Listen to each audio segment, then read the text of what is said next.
That's right, it's another Silksong video. I know I've been talking about this past few videos, talking about how I've been really wanting to play it, how I think it's going to be my game of the year, and how I'm going to be streaming it whenever it comes out, which if you want to see me stream it, I stream on here on Twitch every day. Go and check that out if you want. Come and see me try and 100% the game whenever it comes out. So, needless to say, I'm very excited. And I'm very confident that this team is gonna put out an even more amazing game than Hollow Knight already was, which is a really tall order in itself. But they just pretty much confirmed that it's gonna be good. But the reason I think it's gonna be really good is not just because of how solid the gameplay looks and how much of a challenge it's gonna be with some amazing soundtrack and storytelling. The one factor that sets it apart from the rest of all these other games that are in the contest for Game of the Year is obviously the price of it. So from what I can tell, there's gonna be 3 games competing overall for getting the Game of the Year title. I think the main ones are probably going to be Donkey Kong Bonanza, Clair Obscur Expedition 33, and this game. Now, compared to the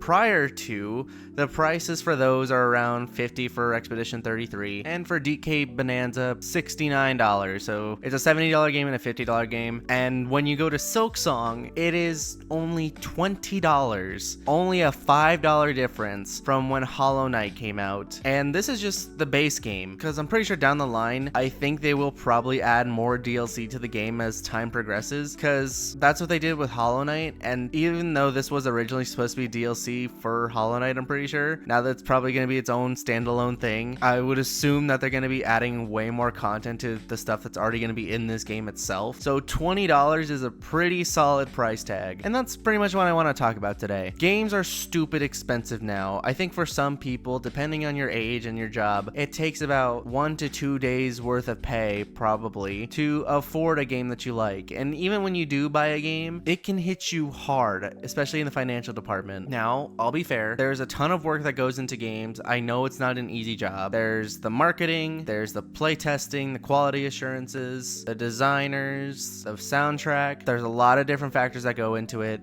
and I can kind of see why games are priced the way they are. Now, I don't agree that a lot of games have been going up in price, like $10 for these past few years, from regular $60 to a $70, and that's just for standard AAA games now. And that's kind of where the indie scene dominates. I think these price tags that they put out, which is like $5 to $10 minimum pretty much, offers a lot more variety and assurance that you'll probably like a game or may not like it, rather than having to fork over an arm and a leg just so you can play a game that you may not even enjoy or not even have a guarantee of liking. Now, an example of this that I've experienced is when I played Expedition 33. I made a video talking about it recently, but I paid full price for the game, and I'm happy that my money went to a developer that a lot of people seem to respect, so there's nothing wrong with that. But at the end of the day, I really wasn't hooked by it. I didn't like playing it all that much. So even though I'm glad the money went somewhere deserving, I'm just kind of upset that I spent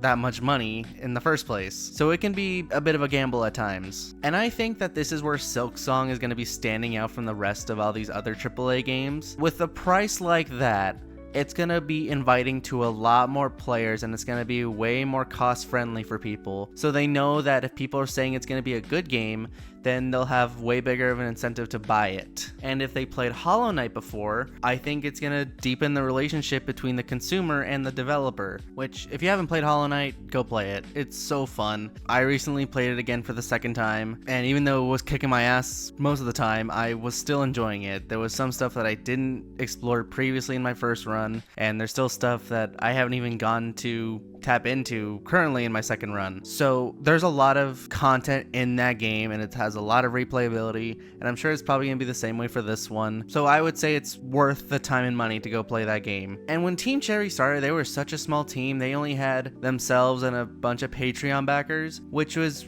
really nice. I think that when they made this game, they had a lot of passion and love for the craft of gaming, and a lot of people could see that.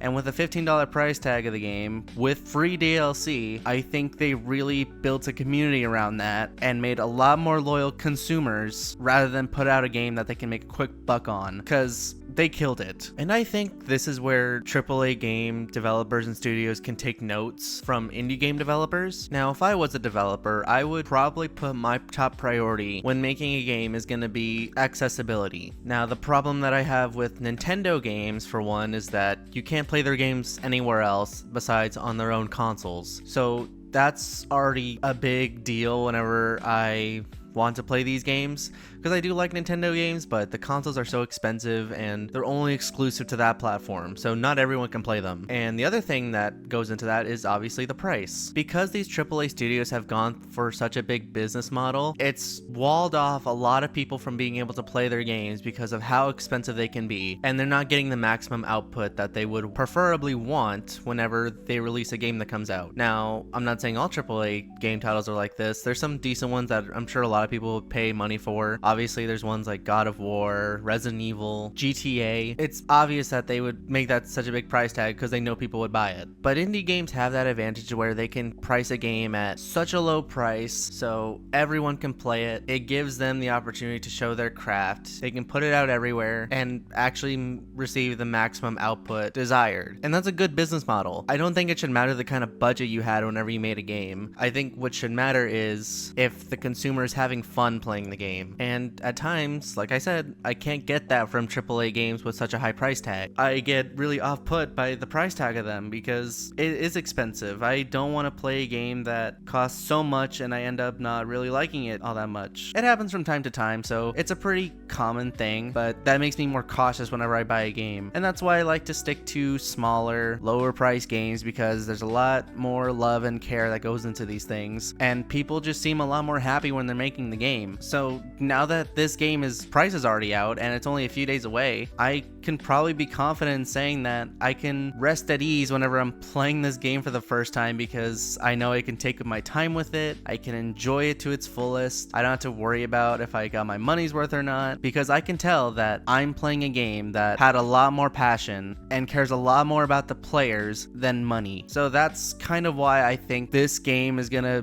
do an amazing job with both sales, consumer appreciation, and potentially, hopefully, make Game of the Year. So I'm really looking forward to it. I hope everyone else is. And like I said, I'll be streaming this game here on Twitch the day it comes out, and I'm gonna try and do everything I can in that game. So look forward to that. But this will probably be my last Silksong video until the game comes out. So let me know what y'all think about this. Other than that, though, that's pretty much it for me. Thank you for watching. Hope y'all enjoyed, and I'll talk to you later. See ya.